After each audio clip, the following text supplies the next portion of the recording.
afternoon. My name is Kirsten Foss. Oh, it says I've got a loading error. I'm going to try this again. Having problems with my connectivity. I think we're okay. No, we're okay.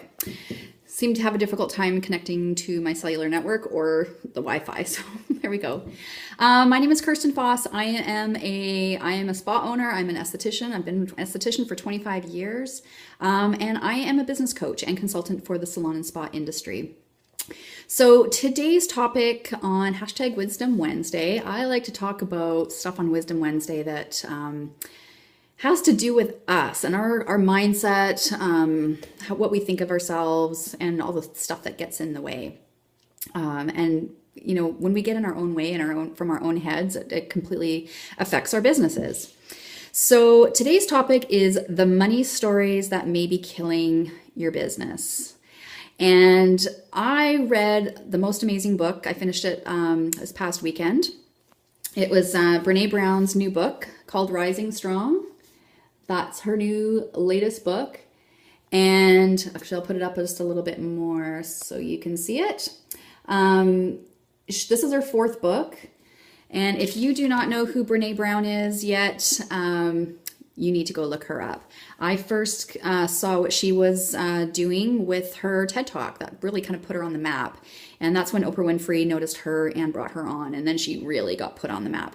So Brene Brown is a social scientist, and she does most of her research on guilt and shame and why are some people more resilient than others.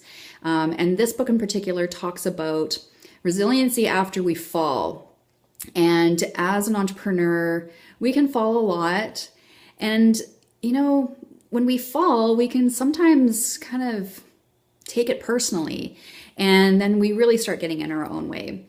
But what I wanted to, the reason why I'm bringing this up and the topic of today's conversation is the money stories that could be killing our business, is that in this book, she talked about this, the research that she did was that we often will take limited data and fill in the blanks to create a story. And what I thought was really interesting is that this is also known as a conspiracy. A conspiracy is taking a small amount of data, filling in the blanks with your own thoughts, your own beliefs, not necessarily real information, and creating a story about it. And that really struck me. It really struck me on a personal level because I know that I do that just in regular life, not even with my business. I can do that quite easily with my relationships, and you may recognize this in yourself. So say your partner says something, and maybe it's the tone that they said it in, maybe it was something in what they said, but it's unclear, and you kind of just got this, I don't understand what they're getting at. And if we don't ask for clarification, what we do is we fill in the blanks. So if it was a tone with the way our partner said something, we could easily take that as, oh, they're mad at me, or, oh, they don't like what I just did, or, and just start filling the blanks. And a lot of times it's with negative self-talk. And so we end up creating these conspiracies because that's what they are. They're not real. They're limited data with made up information filled in. So I see this showing up in my life with my partner, with my husband. I see it with clients when I sometimes have dealt with clients where, like, for example, if somebody shows up late, I go to the story of they don't care about my time. They're only thinking of themselves. When I actually dig into it, there's more to the story than that. So even if somebody is compulsively late, it's not because they don't respect my time. There's something else going on. But that's the story I tell myself. And then I get all pissy pants and ticked off that they don't respect my time, when that wasn't really it at all. Okay. Another example where this shows up is with kids. I remember when I was going through my divorce from my first husband, a friend of mine who is a youth and family counselor. And she said what a lot of kids do when families go into transition like this, they're really good detectives. Like they're like big ears. They are constantly listening at what the grown-ups are saying, except that they miss a lot of information. They don't have a lot of the information. But what they will do is they will fill in the blanks themselves and create a story, which is awfully dangerous when it comes to kids and what they're thinking, because it's not the whole picture. But they start acting in a way based on the story that they're telling themselves about the situation. So how does this tie in to our spa business? Well, I want to ask you what you are filling in the blanks on in your business about money. So you may have, if you've been watching me on Periscope, if you've watched any of my webinars, when I get to talking about money and financial literacy in my own business, I had, my experience was I wasn't very good at math in high school. And so I started creating this story in my head about my own money story, is that I'm stupid at numbers. I'm dumb. I'm not good at math. Okay. And that carried over into my adulthood and into my entrepreneurship. And all of a sudden, I didn't want to look at anything because I just believed the story that I was telling myself. I was filling in the blanks. I was taking limited data and creating a story about how I deal with money. Okay. So some things that I've heard some spa owners talking about is I'm not good with money. Okay. That's a story that you've probably filled in the blanks with. Another one that I hear a lot is I'm not a business person. Well, you are a business person if you've opened up a business. It's just that you may need to learn some more stuff about how to run a business, but you are a business person. So, there's another story where you filled in some blanks that's not been accurate. Okay. There's all sorts of things. I'm not good at numbers, right?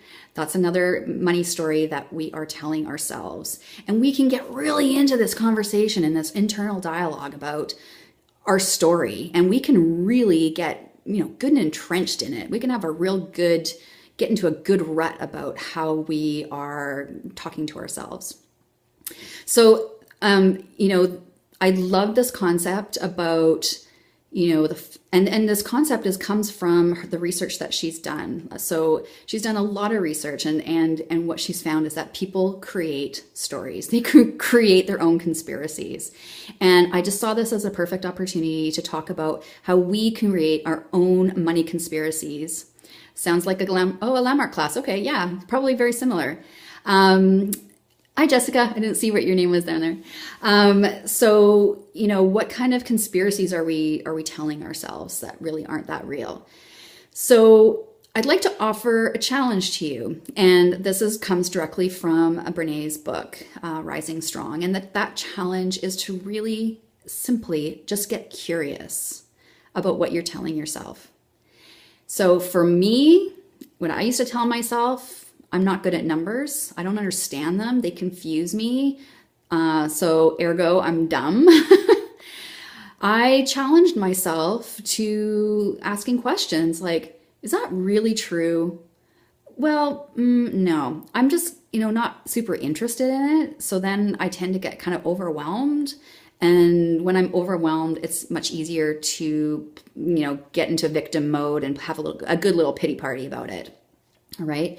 So the challenge is to just start getting curious about the conspiracy theories you're telling yourself, these money stories that you're telling yourself that may not actually be true. Okay.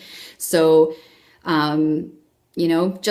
it's just a matter of kind of stopping when you notice yourself having these thoughts. It's just a matter of stopping yourself just for a moment and stepping back from it a bit and looking at as an observer for what you're thinking, an observer of your thoughts, and then start questioning it. Hey, is this story I'm telling myself actually true?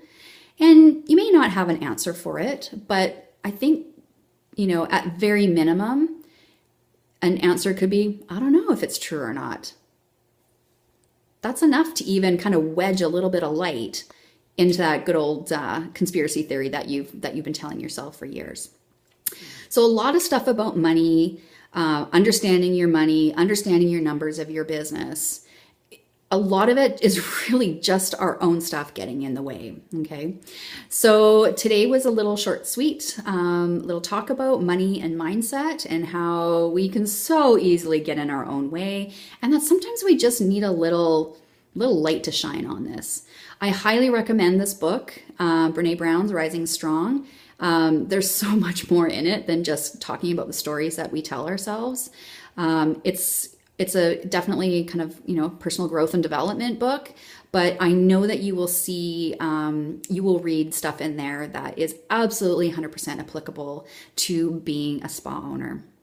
Okay, so that's it for today on Periscope. This is a warm-up for the course that's coming up on October 26th. That's coming up on Monday, called Cash Strap to Cash Flow.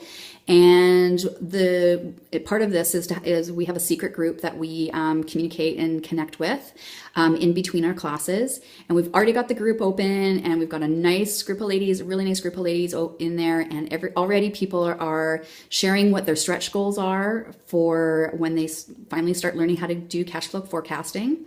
We're talking about stretch goals, and we're looking at, I'm already getting them warmed up as far as what reports to look at for their business, and what we're going to be using for strategies and tactics to move the needle up in people's businesses.